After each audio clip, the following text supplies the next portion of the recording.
അടക്കം മമ്പറം പാലത്തിൻ്റെ അടുക്ക ഞാൻ നിൽക്കുകയാണ്.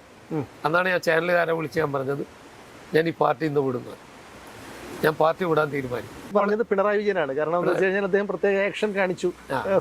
സുധാകരൻ എന്നോട് പറഞ്ഞത് ഞാൻ അദ്ദേഹത്തെ ചവിട്ടി ഇങ്ങനെ ബ്രണ്ണൻ കോളേജിന്റെ കയറ്റം കയറി അവിടെ ഒരു ആൽമരമുണ്ട് ഹോസ്റ്റലിന്റെ മുന്നിൽ, ആൽമരത്തിന്റെ മുന്നിലത്ത് പിണർന്നേടോ ഞാൻ ഇവിടെ വെച്ചിട്ട് അവനെ ചവിട്ടിയിരുന്നായിരുന്നു എന്നോട് പറഞ്ഞാണ്. ഇത്രമാത്രം തകർച്ച LDF ഉണ്ടായത് പിണറായിയെ മുൻനിർത്തി മുന്നോട്ട് കൊണ്ടുപോകും. വിദ്യാഭ്യാസമുള്ള ചെറുപ്പക്കാർ, ലോകം പരിചയമുള്ളവർ, ലോകത്തെ അറിയുന്നവർ, കേരളത്തിന് വെളിയിൽ പോയിരിക്കുന്ന ഒരു കമ്മ്യൂണിസ്റ്റുകാരന്റെ മക്കളും കേരളത്തിൽ തിരിച്ചു വരുന്ന കമ്മ്യൂണിസ്റ്റുകാരനായിട്ടല്ല. ഗുണ്ടകൾ വേണ്ടത്ര പ്രൊഫഷണൽ ഗുണ്ടകൾ മാത്രമേ ഉള്ളൂ. അത് കൊട്ടേഷനാണ്, അത് പാർട്ടി കമ്മിറ്റഡ് ഒന്നുമല്ല, അത് പൈസ കൊടുത്ത് ചെയ്യുന്ന കുറച്ച് ആളുകളല്ലാതെ പണ്ടത്തെ പോലെ ചെറുപ്പക്കാരെ ഗുണ്ടായുസത്തിലേക്ക് CPM കിട്ടുന്നില്ല. ചാണ്ടി ഉമ്മനെ സംബന്ധിച്ചിടത്തോളം ഉമ്മൻചാണ്ടി എന്നൊരു വികാരം പൊതുസമൂഹത്തിലുണ്ട്. അതിലുപരി അദ്ദേഹം വളരെ മിടുക്കനായിട്ടുള്ള ഒരു വ്യക്തിയാണ്, മാതൃകയാകേണ്ട ഒരു വ്യക്തിയാണെന്ന് ഞാൻ വിശ്വസിക്കുന്നു. വ്യക്തിപരമായിട്ടുള്ള കാര്യങ്ങൾ എനിക്കറിയില്ല. പക്ഷെ അദ്ദേഹത്തെ തഴയുന്നു. BRM ഷഫീറിനെ പോലെയുള്ള, ഒരുപക്ഷെ BRM ഷഫീർ ആയിരുന്നു നെടുമങ്ങാട് മണ്ഡലത്തിൽ മത്സരിച്ചിരുന്നെങ്കിൽ ഒരുപക്ഷെ എന്നല്ല അദ്ദേഹം അവിടെ ജയിക്കുമായിരുന്നു. എന്തുകൊണ്ടാണ് അങ്ങനെയൊക്കെ? ഷഫീറിനോട് കാണിച്ച വലിയ അന്യായമാണ്. ഷഫീറിന്റെ അടുത്ത സുഹൃത്ത്, തെരഞ്ഞെടുപ്പ് സമയത്ത് അദ്ദേഹത്തെ ഞാൻ നിരവധി തവണ ബന്ധപ്പെട്ടിരുന്നു. പറയാൻ പറ്റുമെന്ന് പറഞ്ഞാൽ ഞാൻ അദ്ദേഹത്തോട് പറഞ്ഞു, വേറെ ഒരു തീരുമാനം നിങ്ങൾ എടുക്കരുത്. ഞാനന്ന് പറഞ്ഞൊരു വാക്കുണ്ട്, UDF അധികാരത്തിൽ വരും, നിങ്ങൾ അതിൻ്റെ ഭാഗമായിട്ട് നിൽക്കണം. വളരെ നിരാശനായി. അദ്ദേഹം കോട്ടൊക്കെ തയ്പ്പിച്ച് എന്നോട് പറഞ്ഞ് ഞാൻ പണിയെടുക്കാൻ പോകുന്നതായിട്ടാണ്. ഇവിടെ കണ്ണൂർ വന്നാൽ കാണുന്ന ഒരാളായിരുന്നു. എൻ്റെ തെരഞ്ഞെടുപ്പ് സമയത്തൊക്കെ അത്യാവശ്യം വന്ന് ഇന്നും നല്ല ബന്ധമില്ല. അദ്ദേഹത്തോട് കാണിച്ച വലിയൊരു അന്യായം. അദ്ദേഹത്തോട് സീറ്റ് കൊടുക്കണ്ടായി. പക്ഷെ നല്ലൊരു ടീം വന്നിട്ടുണ്ട്. അല്ല, അത് അങ്ങനെ ഒരു 102 MLA-മാരോട് കൂടി UDF മന്ത്രിസഭ അധികാരത്തിൽ വന്നെങ്കിൽ അതിൽ പിണറായി വിരുദ്ധ വികാരമില്ലായിരുന്നോ? അത് പ്രതിപക്ഷത്തിന്റെ പ്രതിപക്ഷത്തിന് മാത്രമായിട്ട് അതിലൊന്നുമില്ല. പ്രതിപക്ഷത്തിന് നാളെ ആരാണ് പ്രതിപക്ഷത്തെ ഏൽക്കുന്നത് അത് ഞങ്ങൾ ഉയർത്തിക്കൊണ്ടുപോകുന്ന പ്രതിപക്ഷത്തിന്റെ വികാരം പോലും ജനങ്ങളുടെ വികാരം പോലും അത് ഉപകാരപ്രദമായത് UDF-നാണ്. അതെ, ഇപ്പൊ യഥാർത്ഥ പ്രതിപക്ഷം നമ്മളായിരുന്നു. ഞങ്ങൾ ഒന്നുമില്ലെങ്കിലും എല്ലാ കാര്യത്തിലും ഞങ്ങൾ പ്രതിപക്ഷ നേതാവിന്റെ അല്ലെ പ്രതിപക്ഷത്തിന്റെ റോള് വഹിച്ചെങ്കിലും അതിന്റെ ഗുണഭോക്താക്കൾ UDF-ആയി മാറി. അത് പിണറായിയോടുള്ള, ഇടതുപക്ഷത്തോടുള്ള, പ്രത്യേകിച്ച് പിണറായിയോടുള്ള വിരോധം, ആ വിരോധത്തിന്റെ ഗുണം കിട്ടിയത് UDF അനുകൂല തരംഗമാണ്. ഈ അനുകൂല തരംഗത്തിലാണ് പല സ്ഥലത്തും സീറ്റുകൾ ലഭിച്ചത്. ഒരിക്കലും ജയിക്കാൻ സാധ്യതയില്ലാത്ത മണ്ഡലങ്ങളിൽ പോലും. ഇത് എനിക്ക് തോന്നുന്നു 1977 തെരഞ്ഞെടുപ്പിലായിരിക്കും ഇതുപോലെ അടിയന്തരാവസ്ഥയ്ക്ക് ശേഷമാണ് ഇതുപോലെ ഒരു തരംഗം കേരളത്തിൽ ആചരിച്ചിട്ടുണ്ട്. അന്നാണ് ഏറ്റവും അധികം ചെറുപ്പക്കാർ, 70 തെരഞ്ഞെടുപ്പിലായിരുന്നു ഏറ്റവും അധികം ചെറുപ്പക്കാർ കേരള രാഷ്ട്രീയത്തിൽ. ആ 70 വന്ന ചെറുപ്പക്കാരാണ് 56 വർഷം കഴിഞ്ഞിട്ടും കേരളത്തിൽ രാഷ്ട്രീയം നിയന്ത്രിച്ചതാണ് അതിന്റെ ഒരു ഏറ്റവും വലിയ അപജയം. അതിനുശേഷം ആർക്കും ഒഴിഞ്ഞു കൊടുത്തില്ല. പിന്നെ ഒരു അല്പം കോൺഗ്രസിനകത്ത് മാറ്റം വന്നത് ഈ തെരഞ്ഞെടുപ്പ്. ഒരുപാട് ചെറുപ്പക്കാർ വന്നു. അത് നമുക്ക് സ്വീകാര്യമായ കാര്യമാണ്. ചെറുപ്പക്കാർ വരണമെന്ന് അന്നും ഇന്നും പറയുന്ന ഒരാളാണ് ചെറുപ്പക്കാരെ. പക്ഷെ അത് ഇത്തവണ അവർ കുറച്ച് പാലിച്ചിരുന്നു. അതെ, അതിനെ ഞങ്ങളങ്ങനെ എല്ലാത്തിനും എതിർക്കേണ്ട കാര്യമൊന്നുമില്ലല്ലോ.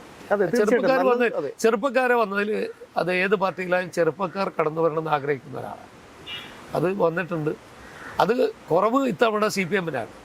CPM-ൽ വളരെ കുറച്ച് ചെറുപ്പക്കാർ, 4-5 പേര് മാത്രമേ വന്നുള്ളൂ. 60-ന് മുകളിലുള്ളവർ നല്ല നല്ല ജയിക്കാൻ സാധ്യതയുള്ളവരൊക്കെ മാറ്റി നിർത്തി. ആർക്കും കൊടുക്കാത്ത പ്രിവിലേജ് പിണറായിക്ക് കൊടുത്തു. പിണറായിക്ക് മാത്രം എന്താ 80 വയസ്സ് കഴിഞ്ഞ പിണറായി എന്തിനു നിലനിർത്തുന്നു? ഞാൻ വിശ്വസിക്കുന്ന പിണറായി അല്ലായിരുന്നുവെങ്കിൽ ഇടതുപക്ഷത്തിന് കുറച്ചും കൂടെ മെച്ചപ്പെട്ട ഒരു പ്രകടനം കേരളത്തിൽ ഉണ്ടാവുമെന്ന് വിശ്വസിക്കുന്നു. അല്ല, വിജയം ഉണ്ടാകില്ലായിരുന്നുവെങ്കിലും വിജയം ഉണ്ടാവില്ല. പക്ഷേ UDF-ന് അനുകൂലമായ ഒരു തരംഗം കേരളത്തിലുണ്ട്. ഇത്ര ഗതികേടുണ്ടായിരുന്നു, ഇത്രമാത്രം തകർച്ച LDF-നുണ്ടായത് പിണറായിയെ മുൻനിർത്തി മുന്നോട്ട് കൊണ്ടുപോകും. പിണറായി എന്ന മനുഷ്യനെന്ന ഏകാധിപതിയോടുള്ള കേരളത്തിലെ ജനങ്ങൾക്കുള്ള ഒരു വല്ലാത്ത വെറുപ്പ് എന്ന് തന്നെ പറയാം. ആ വെറുപ്പ് ശരിക്കും വോട്ടർമാരുണ്ട്, കമ്മ്യൂണിസ്റ്റ് പാർട്ടിക്കാർക്ക്. നിങ്ങളറിയേണ്ടത് ഓരോ കമ്മ്യൂണിസ്റ്റ് നിയോജകമണ്ഡലങ്ങളും UDF-നാണ് കമ്മ്യൂണിസ്റ്റുകാരൻ. യഥാർത്ഥ കമ്മ്യൂണിസ്റ്റുകാരൻ മുഴുവൻ വോട്ട് ചെയ്തത് UDF-നാണ്. 60,000 വോട്ടുണ്ടായിരുന്ന നിങ്ങൾക്കറിയാം മട്ടന്നൂരിൽ 15,000 വോട്ടിനാണ് ഇടതുപക്ഷം ജയിക്കുന്നത്. ധർമ്മടത്ത് പകുതിയായി, താഴെയായി 20,000 വോട്ടിനടുത്ത് വന്നു. 6 റൗണ്ട് പിന്നിലായിരുന്നു. അതുപോലെ തന്നെ നിങ്ങൾ അറിയേണ്ടത് തളിപ്പറമ്പിൽ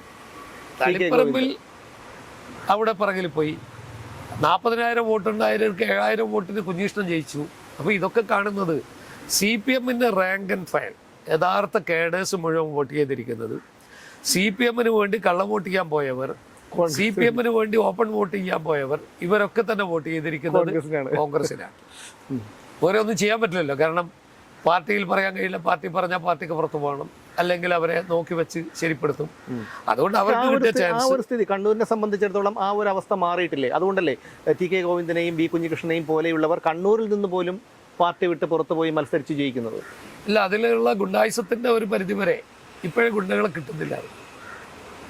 ഗുണ്ടകൾ വേണ്ടത്ര പ്രൊഫഷണൽ ഗുണ്ടകൾ മാത്രമേ ഉള്ളൂ. അത് കൊട്ടേഷനാണ്. അത് പാർട്ടി കമ്മിറ്റഡ് ഒന്നുമല്ല. അത് പൈസ കൊടുത്ത് ചെയ്യുന്ന കുറച്ച് ആളുകളല്ലാതെ പണ്ടത്തെ പോലെ ചെറുപ്പക്കാരെ ഗുണ്ടായുസത്തിലേക്ക് CPM കിട്ടുന്നില്ല. വിദ്യാഭ്യാസമുള്ള ചെറുപ്പക്കാർ, ലോകം പരിചയമുള്ളവർ, ലോകത്തെ അറിയുന്നവർ, കേരളത്തിന് വെളിയിൽ പോയിരിക്കുന്ന ഒരു കമ്മ്യൂണിസ്റ്റുകാരന്റെ മക്കളും കേരളത്തിൽ തിരിച്ചു വരുന്ന കമ്മ്യൂണിസ്റ്റുകാരനായിട്ടല്ല, അവർ നരേന്ദ്രമോദിയുടെ ഭക്തന്മാരായിട്ടാണ് തിരിച്ചു വരുന്നത്. കോൺഗ്രസ്സുകാരൻ്റെയും കമ്മ്യൂണിസ്റ്റുകാരൻ്റെയും വീട്ടിൽ നിന്നുള്ള ചെറുപ്പക്കാർ കേരളത്തിൽ വെളിയിൽ പോയി, ഇന്ത്യക്ക് വെളിയിൽ പോയി തിരിച്ചു വരുമ്പോൾ അവർ BJP-കാരനായിരിക്കും, അല്ലെങ്കിൽ നരേന്ദ്രമോദിയുടെ ഭക്തർ. BJP ആവില്ല. പക്ഷെ കമ്മ്യൂണിസ്റ്റുകാരൻ്റെ വീട്ടിൽ ഇപ്പം BJP അനുഭാവികളുണ്ട്. അതുകൊണ്ടാണ് കമ്മ്യൂണിസ്റ്റ് ഗ്രാമങ്ങളിൽ പോലും BJP-ക്ക് അനുകൂലമായി വേരുകൾ ഉണ്ടായത്. ധർമ്മടത്ത് 18,000-ന് മേലെ വോട്ട് കിട്ടി. ധർമ്മടം പോലെയുള്ള സ്ഥലത്ത് പിണറായി വിജയന്റെ അപ്രമാദിത്യമുള്ള 162, 164 ബൂത്തുകളിൽ BJP സ്ഥാനാർത്ഥിയായി ഞാൻ മത്സരിക്കുമ്പോൾ എനിക്ക് 200ഓളം വോട്ട് കിട്ടും. ബൂത്ത് ഏജന്റ് ഇല്ല, ബൂത്തിൽ ആരും ഇരിക്കാൻ പറ്റില്ല, അവിടെ കൊടിവെക്കാൻ പറ്റില്ല, പ്രചരണം നടത്താൻ. സ്ഥിതി മാറിയിട്ടില്ലേ? ഇപ്പോഴും ആളുകൾ ഇരിക്കുന്നുണ്ട്. ഇപ്പോഴും അവിടെ ആൾ ഇരിക്കാൻ വിടാറില്ല ഇവർ. ഞങ്ങളൊക്കെ എന്ത് ചെയ്യുന്നറിയാം, സ്ത്രീകളെ കൊണ്ടുപോയി ഇരുത്തും. സ്ത്രീകളെ കൊണ്ടുപോയി ഇരുത്തുമ്പോൾ വലിയ അക്രമം ഉണ്ടാവില്ല, എന്നാലും അവർക്കൊന്നും സംസാരിക്കാൻ കഴിയില്ല. വെറുതെ ആളുകളെ ബൂത്തിൽ ഇരിക്കലല്ലേ ഉള്ളൂ. ബൂത്തിൽ ഒരു ഓപ്പൺ വോട്ട് വരുമ്പോൾ, കള്ള വോട്ട് വരുമ്പോൾ ചാലഞ്ച് ചെയ്യാൻ പറ്റുന്ന ആള്. ഞാനൊക്കെ ബൂത്തിലിരിക്കുക, അതുകൊണ്ടാണ് ഇത് പറയുന്നത്. ബൂത്തിൽ വരുന്ന കള്ളവോട്ട് ചാലഞ്ച് ചെയ്യാനും ഇത് കള്ളവോട്ടാണെന്ന് പറയാനുള്ള ആളുകൾ ഇരിക്കണം. ബൂത്തിൽ ആരെയും കൊണ്ട് ഇരുത്തിയിട്ട് കാര്യമില്ല. പക്ഷെ പലപ്പോഴും പിണറായി പോലെയുള്ള സ്ഥലത്ത് പഞ്ചായത്തിൽ ആളുകൾ ഇരിക്കപ്പെട്ട, പെരശ്ശേരി പഞ്ചായത്തിലൊക്കെ ആളുകൾ ഇരിക്കുക വെറും പേരിന് മാത്രമാണ്. അതൊരു പേരിന്. ഇത്തവണ പോലും 18,000-ന് മേലെ വോട്ടുകൾ നമുക്ക് അവിടെ ലഭിച്ചിട്ടുണ്ട്. കണ്ണൂരിൽ 11,000 വോട്ടുള്ളിടത്ത് നിന്ന് നമുക്ക് 16,000-ന് മേലെ വോട്ട് ലഭിക്കും. 5,000-ലധികം വോട്ടുകൾ കണ്ണൂർ ജില്ലയിൽ BJP-ക്ക് വർദ്ധിച്ചിട്ടുണ്ട്. BJP-ക്ക് വോട്ട് വർധനവാണ്. കഴിഞ്ഞ പാർലമെന്റ് തെരഞ്ഞെടുപ്പ് 65,000 വോട്ടിൽ നിന്ന് 1,20,000-ലധികം വോട്ടുകൾ ഞാൻ മത്സരിച്ചപ്പോൾ എനിക്ക് നേടി കിട്ടിയിരുന്നു. അപ്പോൾ കണ്ണൂരിൽ 13-14% വോട്ടുകൾ ആവറേജ് ഇപ്പോഴും നമുക്ക് ലഭിക്കുക മാത്രമല്ല, എൻ്റെ ഒരു കണക്കിൽ ഒരു 20%-ഓളം വോട്ടുകൾ കണ്ണൂരിനകത്ത് നമുക്കുണ്ട്. ഇപ്പോൾ നമുക്കറിയാലോ, ഈ തീവ്രവാദ സംഘടനകളും ഇസ്ലാമിസ്റ്റ് സംഘടനകളും ഒരു പൊളിറ്റിക്കൽ ഇസ്ലാമിൻ്റെ കടന്നുകയറ്റം കണ്ണൂരിൽ ഉണ്ടായത് കൊണ്ട് മാത്രമാണ് കണ്ണൂരിൽ BJP-ക്ക് വേണ്ടത്ര വോട്ടുകൾ കിട്ടാവുന്നത് UDF-ന് അനുകൂലം മാറിയത്.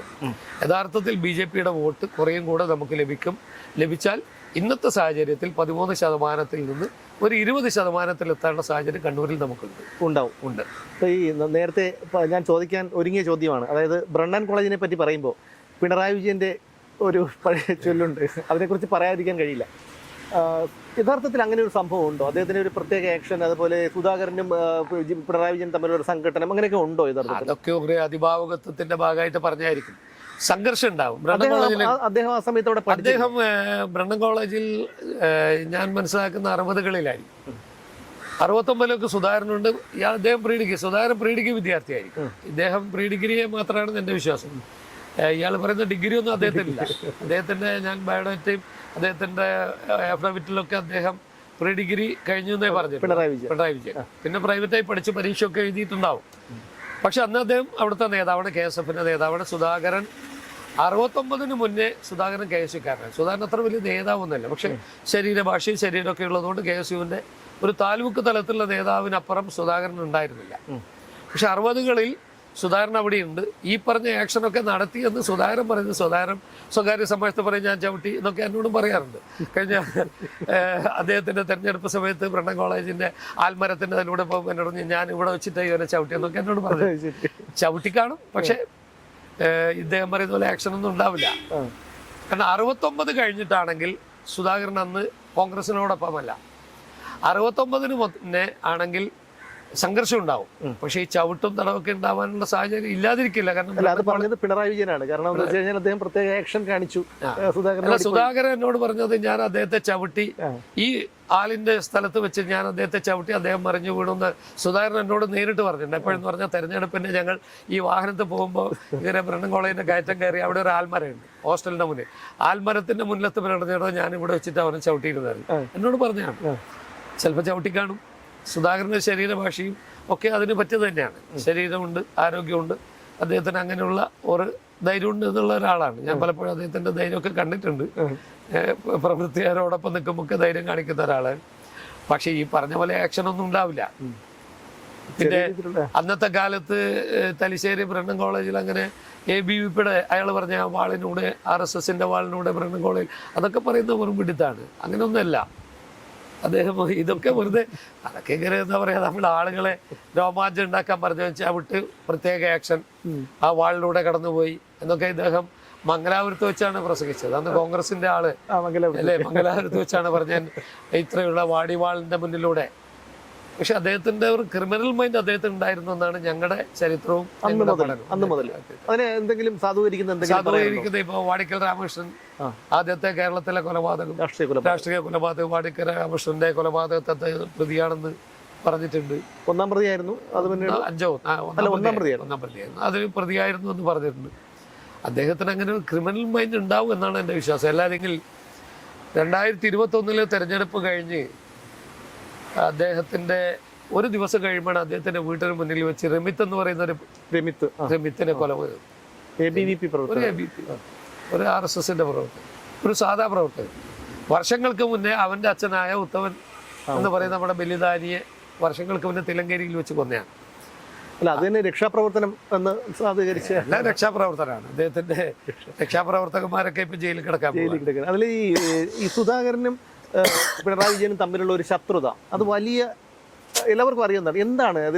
ഈ ആജന്മ ശത്രുക്കൾ എന്ന് പറയുമ്പോൾ കീരിയും പാമ്പും എന്നൊക്കെ പറയുന്നുണ്ട്. പക്ഷെ ഇവർ തമ്മിലുള്ള എന്താണ് ഇത്രയ്ക്ക് ഒരു ശത്രുത ഉണ്ടാവാൻ? നമ്മുടെ ഈ സിനിമയിൽ ഏതോ 6-ാം തമ്പുരാൻ ഏതോ ഒരു സിനിമയിൽ പറയുന്നുണ്ടല്ലോ, ദേവാസുരത്ത് പറയുന്നുണ്ട്, അതുപോലെ മോഹൻലാൽ പറയുന്നുണ്ടല്ലോ, ഇവനുള്ളത് കൊണ്ടല്ലേ ഞാനുള്ളൂ. അതിനകത്ത് വലിയ കാര്യമൊന്നും ഉണ്ടാവില്ല. എപ്പോഴും സുധാകരൻ പിണറായിയുടെ ശത്രുവാണെന്ന് പറയേണ്ടത് സുധാകരൻ്റെ ഒരു ആവശ്യമാണ്. കാരണം കണ്ണൂരിലെ കോൺഗ്രസ്സുകാരനെ മുൻമണിയിൽ നിർത്താൻ ഇങ്ങനെ എപ്പോഴും വിജൃംഭിച്ച് നിൽക്കുക, ആവേശഭരിതമാക്കാൻ ഞാനാണ് എന്ന് പറയേണ്ട ഒരു ആവശ്യമാണ്. എനിക്ക് അങ്ങനെ തോന്നുന്നില്ല. അതൊക്കെ സുധാകരൻ ബേസിക്കലി ഒരു കമ്മ്യൂണിസ്റ്റ് വിരുദ്ധ സമീപനം, കമ്മ്യൂണിസ്റ്റുകാരോട് നാട്ടുകാരായിട്ടും രാഷ്ട്രീയ രംഗത്ത് പ്രവർത്തിച്ചിട്ടും ഒരിക്കൽ പോലും ഇവർക്ക് സൗമ്യമായി സംസാരിക്കാനുള്ള ഒരു അവസരം കിട്ടാത്തത് കൊണ്ടാണോ, അവർ ചെയ്യാത്തത് കൊണ്ടാണോ? അത് അവരെ ഒരു രണ്ടുപേരും അങ്ങനെ തന്നെയാണ്. പക്ഷെ ഇപ്പോൾ ആരോ പറഞ്ഞിരുന്നല്ലോ, ഇപ്പോൾ ഒരു പുസ്തക പ്രകാശനത്തിൽ പിണറായി സംസാരിച്ചതൊക്കെ പറഞ്ഞിട്ടുണ്ട്. ഏതോ ഒരു പുസ്തക പ്രകാശനത്തിൽ ആരുടേതാണെന്ന് അറിയാം. ഇപ്പോൾ സമീപകാലത്ത് ഏതോ ഒരു നേതാവിന്റെ പുസ്തക പ്രകാശനത്തിൽ പറഞ്ഞിട്ടുണ്ട്. പി ജയരാജന്റെ ആണോ? അദ്ദേഹമാണ് പി ജയരാജന്റെ ഒരു പുസ്തകം ഇപ്പോൾ എറണാകുളത്ത് വെച്ചപ്പോൾ പി ജയരാജന് സംസാരിച്ചൊക്കെ പറയുന്നുണ്ട്. അതിലൊന്നും വലിയ അർത്ഥമില്ലല്ലോ. നിങ്ങളുടെ രാഷ്ട്രീയ രംഗത്ത് ശത്രുത എന്തിനാണ്? രാഷ്ട്രീയ രംഗത്ത് എതിരാളികളല്ലേ, ശത്രുതയില്ലല്ലോ. നമുക്ക് എതിരാളികളെ, രാഷ്ട്രീയ രംഗത്ത് എതിരാളികൾ ഉണ്ട്, രാഷ്ട്രീയ രംഗത്ത് ശത്രുക്കൾ പാടില്ലല്ലോ. അടിയന്തരാവസ്ഥ ഒന്നിച്ച് ജയിലിൽ കിടന്നവരല്ലേ ഇവര്. അതെ, ഇവർ രണ്ടുപേരും അടിയന്തരാവസ്ഥയിൽ ഒരുമിച്ച് കിടന്നവർ. പിണറായി വിജയൻ പറഞ്ഞിട്ടുണ്ടല്ലോ, അദ്ദേഹത്തിന്റെ മക്കളെ തട്ടിക്കൊണ്ടുപോകാൻ, കിഡ്നാപ്പ് ചെയ്ത് കൊണ്ടുപോകാനായിട്ട് സുധാകരൻ കൊട്ടേഷൻ കൊടുത്തിരുന്നു. അതിലൊക്കെ വാസ്തവമുണ്ടോ? അതൊക്കെ വെറുതെ, ഇതൊക്കെ പറയുന്നതിന് എന്താ അർത്ഥമുള്ള ബേസുള്ളത്? സുധാകരൻ അതൊന്നും ചെയ്യുന്നത് എനിക്ക് വിശ്വസിക്കാം. സുധാകരൻ ബേസിക്കലി ഭയങ്കര സോഫ്റ്റാണ്. ഞാൻ മനസ്സിലാക്കിയ സുധാകരൻ വളരെ മനസ്സിൽ നൈർമല്യമുള്ള ഒരാളാണ്. അദ്ദേഹത്തിനെ കാണുന്ന രൂപമൊന്നുമല്ല. ഏതൊരു മനുഷ്യനും ഒരു വിഷമായി പോയി പറഞ്ഞാൽ അദ്ദേഹത്തിൻ്റെ മനസ്സ് ഇടർന്ന് ഞാൻ കണ്ടിട്ടുണ്ട്. ഞാൻ അദ്ദേഹത്തിൻ്റെ ആളൊന്നും ആയിരുന്നില്ല. പക്ഷെ ഒരു കാര്യം പറഞ്ഞാൽ അദ്ദേഹത്തിന് വേഗം സ്ട്രൈക്ക് ചെയ്യുന്ന മാത്രമല്ല, അവർക്ക് ചെയ്യാൻ പറ്റുന്ന ചെറിയ സഹായം ചെയ്തു കൊടുക്കും. അത് അപ്പം ചെയ്തു കൊടുക്കും. അതിന് രാഷ്ട്രീയമില്ല. നിങ്ങളറിയേണ്ട നിരവധിയായ കമ്മ്യൂണിസ്റ്റുകാരനെ അദ്ദേഹം രക്ഷപ്പെടുത്തിയിരുന്നു. എനിക്കറിയാം. പല കമ്മ്യൂണിസ്റ്റുകാരും അവസാനം വന്ന് സാഷ്ടാംഗം പറഞ്ഞിട്ട് അതിൽ പിന്നെ നോക്കലൊന്നുമല്ല, വിളിച്ച് പറയുക, രക്ഷപ്പെടുത്തുക. അങ്ങനെ ബേസിക്കലി ഒരു നല്ല മനുഷ്യനാണ്. ക്രൂരതയൊന്നുമില്ല. അദ്ദേഹം വളരെ ആരോഗ്യവാനായിരുന്നു. അദ്ദേഹത്തിന്റെ പ്രസംഗം പോലും അണികളെയും ജനങ്ങളെയും, അണികളല്ലാത്തവരെ പോലും ത്രസിപ്പിച്ചിരുന്ന ഒരു കാലം ഉണ്ടായിരുന്നു. അടുത്ത കാലത്ത് പെട്ടെന്ന് എന്താണ് അദ്ദേഹം ഒരു അനാരോഗ്യത്തിലേക്ക് പോകാനുള്ള ഒരു കാരണം? അദ്ദേഹം ചികിത്സാ രീതിയിലെ പിഴവായിരിക്കുമെന്ന് എനിക്കൊന്നു. അദ്ദേഹത്തിന് ന്യൂറോട്ടിക്കായ എന്തൊക്കെയോ പ്രശ്നങ്ങൾ ഉണ്ടായിരുന്നു. ഹാർട്ടുമായിട്ട് ബന്ധപ്പെട്ട വെരിക്കോസിന്റെ അതിലെന്തോ ഒരു മരുന്ന് പഴച്ചു എന്നാണ് ഞാൻ വിശ്വസിക്കുന്നത്. ഞാൻ പാർട്ടിയിൽ നിന്ന് വിട പറയുന്നതിൻ്റെ തലേത്തെ ദിവസം അദ്ദേഹവുമായി രാവിലെ 10 മണി തൊട്ട് രാത്രി വരെ അദ്ദേഹത്തിൻ്റെ റൂമിൽ അദ്ദേഹം വന്ന് മിംസ് ആശുപത്രിയിൽ ചികിത്സയിലാണ്. ആ സമയത്ത് അദ്ദേഹം മാസത്തിൽ ഒരു ദിവസം ഒരു ട്രീറ്റ്മെന്റ് ഉണ്ട്, ഒരു കീമോ പോലത്തെ ഒരു പ്രത്യേക ഇഞ്ചക്ഷൻ ചെയ്തിട്ടാണ് അദ്ദേഹം ഒരു ആരോഗ്യം വീണ്ടെടുക്കൽ അദ്ദേഹത്തോടൊപ്പം ചെലവഴിച്ചാണ്. അദ്ദേഹം അത്ര ബുദ്ധിമുട്ടൊന്നും എനിക്ക് തോന്നിയില്ല. പക്ഷെ എവിടെയോ ഒരു ചികിത്സാ പിഴവ് അദ്ദേഹത്തിന് ഉണ്ടായിട്ടുണ്ട്. അദ്ദേഹം ഇതിനൊക്കെ വിശ്വസിക്കും, അങ്ങനത്തെ ഒരു മനുഷ്യനാണ്. അതിന്റെ പിന്നിൽ അത് ആ ഒരു ചികിത്സാ പിഴവ് ആകസ്മികമായി സംഭവിച്ചതാണോ, ആസൂത്രണത്തിന്റെ ഭാഗമായിട്ടാണോ, അങ്ങനെ എന്തെങ്കിലും? അദ്ദേഹം വിശ്വസിക്കുന്നത് ആകസ്മികമല്ലാതെ. പക്ഷെ അത് ഞാനങ്ങനെ പറയില്ല. കാരണം അദ്ദേഹത്തിൻ്റെ എന്ന് പറഞ്ഞാൽ എല്ലാ ചികിത്സാ രീതികളും അദ്ദേഹം വേഗം ആരെങ്കിലും പോയി പറഞ്ഞാൽ മതി. ഇപ്പം പറഞ്ഞാൽ മതി, സോട്ട അവിടെ നല്ലൊരാളുണ്ട് ഭയങ്കരമാണെന്ന് പറഞ്ഞാൽ ഒന്ന് അവിടെ പോകാൻ പറയും. അപ്പോൾ എല്ലാ ചികിത്സാ രീതികളും പറയുന്നതിനനുസരിച്ച് ആരെങ്കിലും അദ്ദേഹത്തോട് ഇഷ്ടമുള്ളവർ പറയുന്നതൊക്കെ തന്നെ ചികിത്സിക്കും. അതിൻ്റെ ഭാഗമായിട്ട് ചികിത്സാ രീതിയിലുണ്ടായ പിഴവ് തന്നെയാണ് വന്നതെന്നാണ്. അല്ലാതെ അങ്ങനെ ആരെങ്കിലും ചെയ്യുമോ? അദ്ദേഹത്തിൻ്റെ വിശ്വാസം അങ്ങനെയൊക്കെ ഉണ്ട് കേട്ടോ. തെറ്റിദ്ധാരണയുണ്ട്. അദ്ദേഹത്തെ ആവിചാരം ചെയ്തു പോലും ഒന്ന് വിശ്വസിക്കുന്ന ആളാണ്. ആ സമയത്ത് ഒരു വിവാദം ഉണ്ടായിരുന്നല്ലോ, നിങ്ങൾ ഓർക്കുന്നില്ലേ? കൂടോത്രം ചെയ്യുന്നുണ്ട്. അദ്ദേഹം വലിയ വിശ്വാസിയാണ്, നല്ല വിശ്വാസിയാണ്, അന്ധവിശ്വാസിയും കൂടിയാണെന്ന് എനിക്ക് തോന്നുന്നു. പല കാര്യങ്ങളും അന്ധവിശ്വാസം നല്ലതാണ്, നല്ല പൂജകൾ അങ്ങനെയൊക്കെ ചെയ്യുന്നതായിട്ട് കണ്ടിട്ടുണ്ട്. ഞങ്ങളൊക്കെ കണ്ണൂരിനെ സംബന്ധിച്ചിടത്തോളം കോൺഗ്രസിൽ നിന്ന് ഒരു പടിയിറക്കം വരുമ്പോൾ സ്വാഭാവികമായിട്ടും CPM-ലേക്ക് ആയിരുന്നു പോകേണ്ടിയിരുന്നത്. എന്തുകൊണ്ടാണ് അങ്ങ് BJP എന്ന് പറയുന്നത്? CPM-കാരെ സമീപിക്കാതൊന്നും ഇരുന്നിട്ടില്ല. ഞാൻ 23 ഡിസംബർ 10-നാണ് 12-നാണ് ഞാൻ പടിയിറങ്ങി. അന്ന് എല്ലാവരും കാണാൻ ശ്രമിച്ചു. KC അടക്കമുള്ള വിളിക്കാൻ സുധാകരൻ പാലക്കാട് തന്നെ കാണാൻ വന്നു. ഞാൻ കാണാൻ കൂട്ടാക്കിയില്ല. ഇന്നത്തെ MLA ജയന്ത് എന്നെ 2 തവണ കാണാൻ വന്നു. അതിൽ ഞാൻ ചില കാര്യങ്ങൾ പറഞ്ഞിരുന്നു. അതിനൊന്നും അവർക്ക് കോൺക്രീറ്റ് ആയിട്ട് ചെയ്യാൻ പറ്റിയത്. വലിയ കാര്യങ്ങളൊന്നും ഞാൻ ആവശ്യപ്പെട്ടില്ല. എനിക്കൊരു ആവശ്യം ഇതിനകത്ത് ഒരു കാര്യം ആവശ്യമില്ല. പക്ഷെ ഞങ്ങളെപ്പോലെയുള്ള ആളുകളെ തഴഞ്ഞു മാറ്റി നിർത്തുന്നത് എന്ത് എന്നവർ മറുപടി പറയാം. ധർമ്മടത്ത് UDF-ന്റെ ഒരു ജാഥ നടക്കും. UDF-ന്റെ ചെയർമാൻ അന്നും ഞാനാണ്.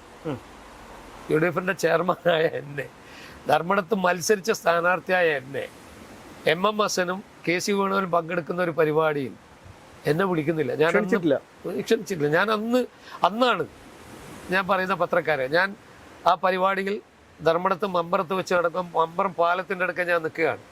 അന്നാണ് ഞാൻ ചാനലുകാരെ വിളിച്ച് ഞാൻ പറഞ്ഞത്, ഞാൻ ഈ പാർട്ടിയിൽ നിന്ന് വിടുന്നത്, ഞാൻ പാർട്ടി വിടാൻ തീരുമാനിക്കും. അന്ന് രാത്രിയാണ്. ഞാൻ അന്ന് രാത്രി വന്നു. ഞങ്ങൾ ഒരു 5-10 മീറ്റിങ്ങിലും ഞാനുമായി ചേർന്ന് എൻ്റെ കൂടെ 200ഓളം പേരുകൾ കണ്ണൂർ പാർട്ടി വിട്ടുപോയി. 200 കോൺഗ്രസിന്റെ ചെറുതും വലുതുമായ വലിയ നേതാക്കന്മാരാണ്. ബ്ലോക്ക് തലത്തിൽ 200ഓളം ആളുകൾ, മഹിളാ മോർച്ചയുടെ ആളുകൾ, മഹിളാ കോൺഗ്രസിന്റെ ആളുകൾ, യുവ നേതാക്കന്മാരൊക്കെ എൻ്റെ കൂടെ 200 പേര് എൻ്റെ കൂടെ പാർട്ടി ചേർന്ന്.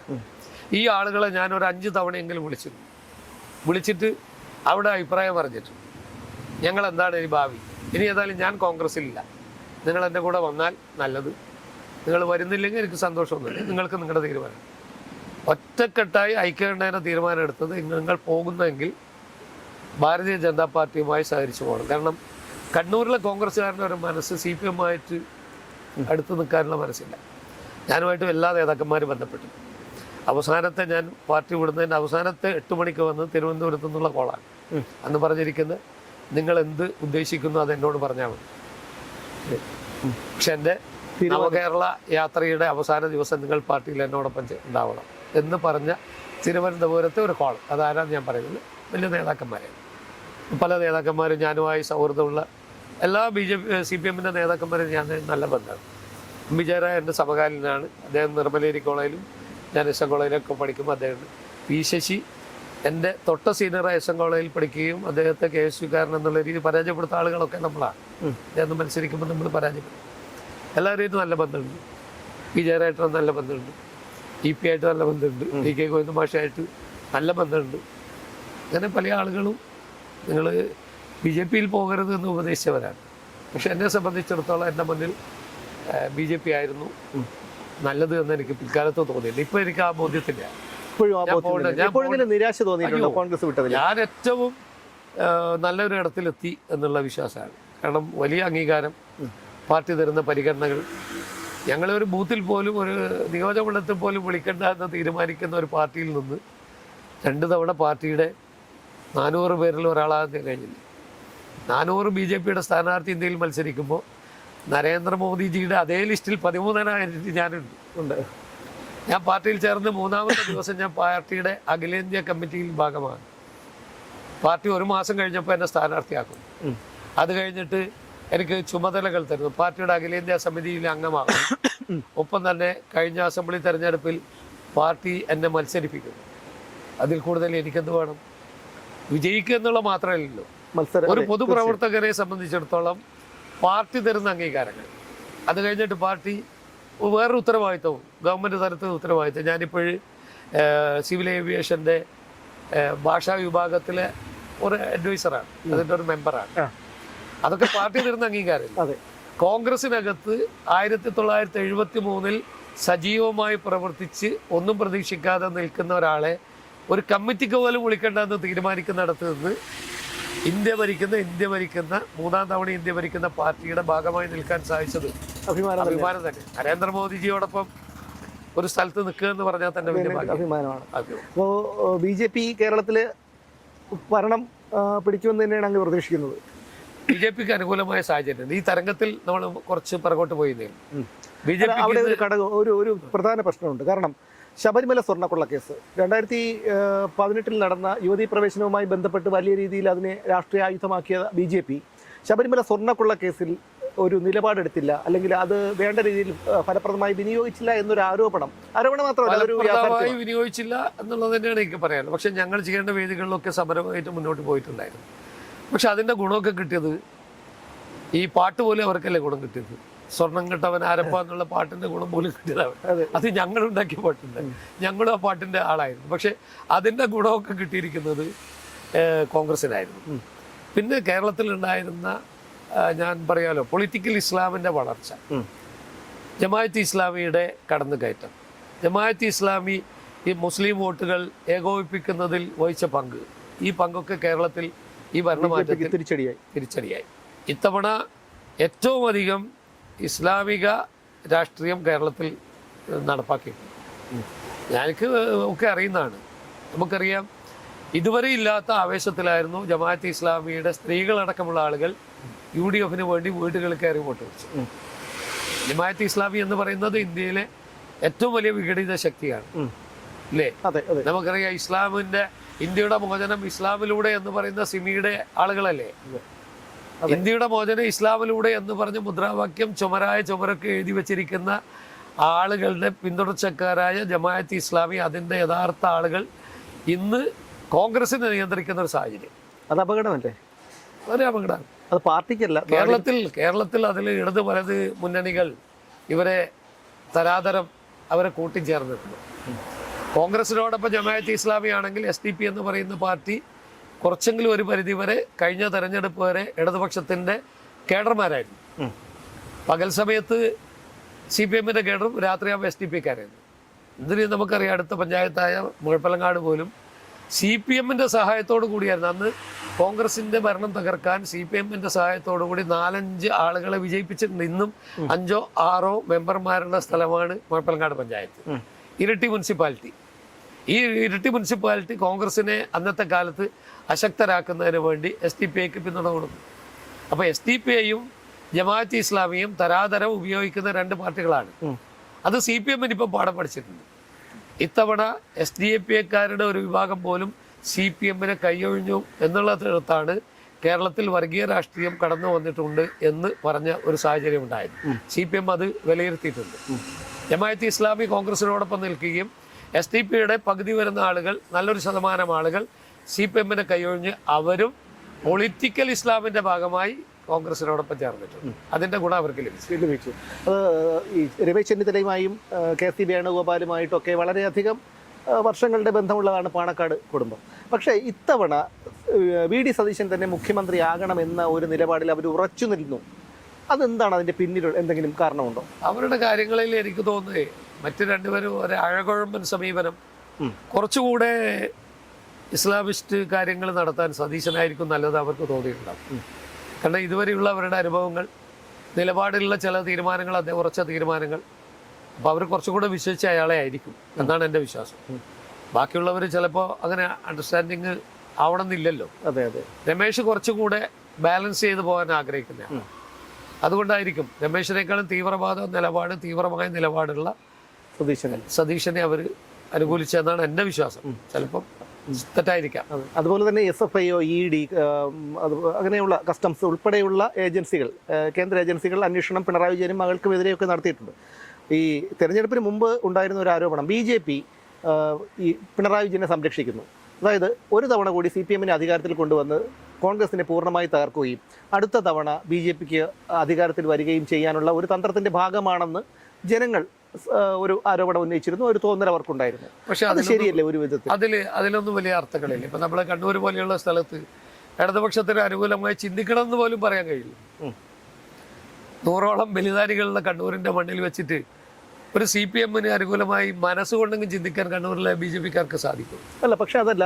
കാരണം പിണറായി മുഖ്യമന്ത്രിയായിരുന്ന സമയത്ത് കേന്ദ്ര അന്വേഷണ ഏജൻസികളുടെ എല്ലാ അന്വേഷണം വഴിമുട്ടി നിൽക്കുകയായിരുന്നു. പക്ഷേ ഇപ്പോൾ പിണറായിക്ക് അധികാരം നഷ്ടപ്പെട്ട് ദിവസങ്ങൾക്കകം കേന്ദ്ര ഏജൻസികൾ വളരെയധികം കേന്ദ്ര ഏജൻസികൾ അയക്കുന്നത് നിങ്ങൾ പറയുന്ന പ്രകാരം കേന്ദ്രം തന്നെയല്ലേ?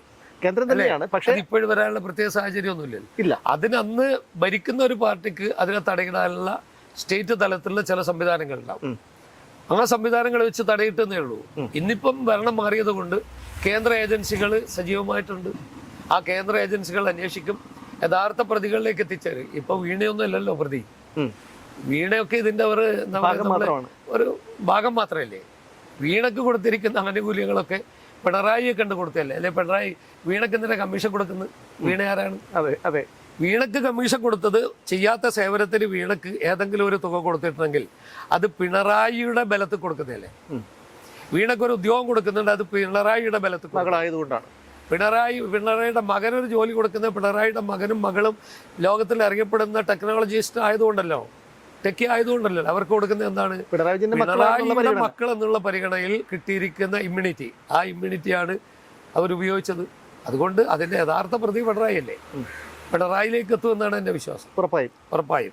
എന്തായാലും കഴിഞ്ഞ വീണയെ ചോദ്യം ചെയ്യാൻ വന്നതോടുകൂടി പിണറായി വീണ്ടും വെട്ടിൽ വീണിരിക്കുക.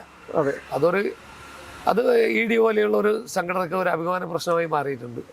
എന്തായാലും ഇവർ രണ്ടാളും പ്രതിയായി വരുന്നതാണ് എൻ്റെ വിശ്വാസം. അതുപോലെ ഈ പിണറായി വിജയനോടൊപ്പം 2021 പിണറായി വിജയനെതിരായി അങ്ങ് മത്സരിച്ചു UDF-ൽ. അപ്പോൾ അദ്ദേഹവുമായി എപ്പോഴെങ്കിലും കാണേണ്ടി വന്നിട്ടുണ്ടോ, സംസാരിക്കേണ്ടി വന്നിട്ടുണ്ടോ? വളരെ ഫോർമലായ ചില സമയങ്ങളിൽ ഇപ്പം മരണ വീടുകളിൽ തെരഞ്ഞെടുപ്പ് സമയത്ത് നിരവധിയായ സമയങ്ങളിൽ ഞങ്ങൾ ഒരേ സ്ഥലത്തെത്തും. ഞങ്ങൾ 2 സ്ഥാനാർത്ഥി എന്നുള്ള അധികം മരണ വീടുകളിലായി കണ്ടാൽ ഹലോ ഇങ്ങനെ പറയും. പിന്നെ അദ്ദേഹം ആ തെരഞ്ഞെടുപ്പ് സമയത്ത് അദ്ദേഹം തന്നെ പറഞ്ഞ വാക്കുണ്ട്. കോൺഗ്രസിൻ്റെ ചില നേതാക്കന്മാർ ഞാൻ അദ്ദേഹത്തെ ചെറുതായി കാണുന്നില്ല എന്ന് പറഞ്ഞൊരു വാക്ക്. അതെ, ഒരു നേതാവിന് വേണ്ടത്തെ കൂടാണ്. ചില കോൺഗ്രസ് നേതാക്കന്മാർ ശക്തനല്ല അശക്തനാണ് എന്നൊക്കെ പറഞ്ഞ കമൻറ്റ് വന്നപ്പോൾ അദ്ദേഹം പറഞ്ഞിട്ടുണ്ട്, ഞാനങ്ങനെ എതിർ സ്ഥാനാർത്ഥി അശക്തനായി കാണുന്നില്ല. ഞാൻ അദ്ദേഹത്തെ കണ്ണൂർ ധർമ്മടത്ത് തളച്ചിട്ട ഒരാളും കൂടിയാണ്. അദ്ദേഹത്തിന് എവിടെയും പോകാനൊന്നും കഴിഞ്ഞിട്ടില്ല. വോട്ട് അദ്ദേഹത്തിന് എന്തായാലും കിട്ടും, കാരണം കള്ളവോട്ടുള്ള ഒരു സ്ഥലമാണ്. അദ്ദേഹം എല്ലാ കാലത്തും അദ്ദേഹത്തിന് നല്ലൊരു വോട്ടുണ്ട്. അടിസ്ഥാനപരമായി കണ്ണൂർ ധർമ്മടത്ത് ഒരു 30,000, 25,000, 30,000 വോട്ട് UDF-ന് എതിരായിട്ടുണ്ട്. ഈ 6 റൗണ്ട് എന്നൊക്കെ പറയുന്നത് തെറ്റാണ്. 6 റൗണ്ട് എല്ലാ കാലത്തും UDF-ന് അനുകൂലമായിട്ട് തന്നെയാണ്. കാരണം അത് മാധ്യമങ്ങൾ വലിയ രീതിയിൽ അതൊക്കെ ഇത് ഒരു സ്റ്റഡി ചെയ്യത്തോണ്ടാ. 6 എന്ന് പറയുന്നത് ധർമ്മടം പഞ്ചായത്തിലെ ധർമ്മടം നിയോജക മണ്ഡലത്തിലെ അജരക്കണ്ടി പഞ്ചായത്ത്, ചെമ്പിലോട് പഞ്ചായത്തുകളാണ് ഈ ആദ്യത്തെ 1, 2, 3 റൗണ്ടുകൾ. അത് കോൺഗ്രസ് മുല്ലപ്പള്ളി രാമേന്ദ്രൻ മത്സരിക്കുന്ന കാലത്ത് പോലും കോൺഗ്രസ്. പക്ഷേ പാർലമെന്റ് തെരഞ്ഞെടുപ്പിൽ കിട്ടുന്ന അപ്പർ ഹാൻഡ് അവിടെ കിട്ടാറില്ല. പ്രത്യേകിച്ച് കഴിഞ്ഞ തവണ CPM-ന് അനുകൂലം മാത്രമല്ല ഇടതുപക്ഷത്തിന് അനുകൂലമായി തരംഗം തന്നെയായിരുന്നു. മുസ്ലിങ്ങൾ ഒറ്റക്കെട്ടായി കഴിഞ്ഞ അസംബ്ലി തെരഞ്ഞെടുപ്പിൽ 21-ലെ തെരഞ്ഞെടുപ്പിൽ മുസ്ലിങ്ങൾ ഒറ്റക്കെട്ടായി പിണറായി വിജയന് വോട്ട് ചെയ്തു. ഇത്തവണ ഒറ്റക്കെട്ടായി കോൺഗ്രസിന് വോട്ട് ചെയ്തു. അല്ലാതെ കോൺഗ്രസിന് വലിയ 6ാം റൗണ്ട് അതൊക്കെ പത്രക്കാർ അങ്ങനെ കഴിഞ്ഞ തെരഞ്ഞെടുപ്പിൽ ആദ്യത്തെ ഒരു 2 മണിക്കൂർ നേരം പിണറായിയുടെ ബൂത്തിൽ BJP മുന്നേറുന്നു എന്ന് പറഞ്ഞിട്ട് നിങ്ങളൊരു നികേഷ് കുമാറിൻ്റെ ഒരു ബൈറ്റിങ്ങിന് ഇടക്കിടക്കുണ്ടായിരുന്നു കുറേ സമയത്തേക്ക്. അവിടെ മുന്നേറ്റമല്ല, പക്ഷെ പിണറായിയുടെ ബൂത്തിൽ 162, 164, 200ഓളം വോട്ട് കിട്ടിയ. പക്ഷെ വാർത്തയൊന്ന് ഫ്ലാഷ് ചെയ്ത് കുറേ സമയം പിണറായിയുടെ ബൂത്തിൽ BJP മുന്നേറിയതല്ല, BJPക്ക് വോട്ട് വർദ്ധിച്ചിട്ടേ ഉള്ളൂ. അപ്പൊ അതൊക്കെ ഇതൊരു തെരഞ്ഞെടുപ്പ് സമയത്തുണ്ടാകുന്ന, അല്ലാതെ അങ്ങനെയാണെങ്കിൽ ധർമ്മടത്ത് പോലെ തന്നെ, ധർമ്മടത്തെക്കാളും ഞാൻ രാഷ്ട്രീയപരമായി കോൺഗ്രസിന് അനുകൂലമായി കണ്ട മണ്ഡലം മട്ടന്നൂരാണ്. മട്ടന്നൂർ 14,000 15,000 വോട്ടേ വ്യത്യാസമുള്ളൂ. 60,000. അപ്പോൾ എത്ര വോട്ട് വ്യത്യാസം വന്നു? 45,000 വോട്ടാണ് എതിർ സ്ഥാനാർത്ഥിയിൽ നിന്ന് ചന്ദ്രൻ തില്ലങ്കേരി എന്ന് പറയുന്ന യൂത്ത് കോൺഗ്രസ് നേതാവ് പിടിച്ചെടുത്തത്. അപ്പോൾ ചന്ദ്രനാണ് ഇതിനേക്കാൾ. പക്ഷെ ഹൈലൈറ്റ് ചെയ്ത് ഒക്കെ കാണാനല്ലോ പൊളിറ്റിക്സിന്റെ ചില ഭാഗമല്ലേ. 20,000 വോട്ടിൽ പിണറായിക്കെതിരെ മത്സരിക്കുമ്പോൾ എപ്പോഴും അങ്ങനെയാണല്ലോ, അത് വാർത്തയും മാധ്യമങ്ങൾ. പക്ഷെ കണ്ണൂരിൽ യഥാർത്ഥത്തിൽ അട്ടിമറി എന്ന് പറയുന്ന ചന്ദ്രൻ തില്ലങ്കേരിയും കുഞ്ഞികൃഷ്ണനും ആണ്, ഗോവിന്ദനുമാണ്. ഗോവിന്ദന് പിന്നെ അത്ര പറയാൻ കഴിയില്ല. ഗോവിന്ദൻ അവിടെ 15,000 20,000 വോട്ടേ വ്യത്യാസമുള്ളൂ. 46,000 വോട്ട് വ്യത്യാസമുള്ള സ്ഥലത്ത് നിന്നാണ് 7,000 വോട്ടിന് കുഞ്ഞികൃഷ്ണൻ ജയിക്കുന്നത്, അല്ലേ? അതുപോലെ ചന്ദ്രൻ തില്ലങ്കേരി 60,000 വോട്ടിൽ നിന്ന് 14,000. അപ്പൊ 46,000 വോട്ടാണ് ചന്ദ്രൻ തില്ലങ്കേരി കുറവ് വരുത്തിയത്. പക്ഷെ ചന്ദ്രൻ തില്ലങ്കേരിയുടെ പേരുമില്ല, ആരും പറഞ്ഞിട്ടില്ല. ചിലപ്പോ അദ്ദേഹം മനസ്സിൽ വിചാരിച്ചിട്ടുണ്ടാവും. ഞങ്ങളൊക്കെ ഇത് വിലയിരുത്തിയാണ്. സണ്ണി ജോസഫ് അദ്ദേഹമാണ് കെ സുധാകരനെ ഒതുക്കിയതിന് കാരണമെന്നൊരു പ്രാദേശിക നേതാവ് പറഞ്ഞിട്ടുണ്ടായിരുന്നു. അതിൽ അങ്ങനെ എന്തെങ്കിലും വാസ്തവമുണ്ട്? വടിവാളുമായി വണ്ടിയിൽ യാത്ര ചെയ്ത് ബൂത്തിൽ കയറി ഓരോ ബൂത്തിൽ പോയി കള്ളവോട്ട് ചെയ്യുന്ന സാഹചര്യം കണ്ടുവരുന്നുണ്ട്. 5 ചെറുപ്പക്കാരെ കുരുതി കൊടുത്തപ്പോഴും പിണറായിയുടെ മക്കളൊക്കെ പഠിച്ചിരിക്കുന്നത് ശാസ്ത്രീയ കോളേജിലാണെന്നും തിരിച്ചറിവ് അവർക്കുണ്ടായിരുന്നു.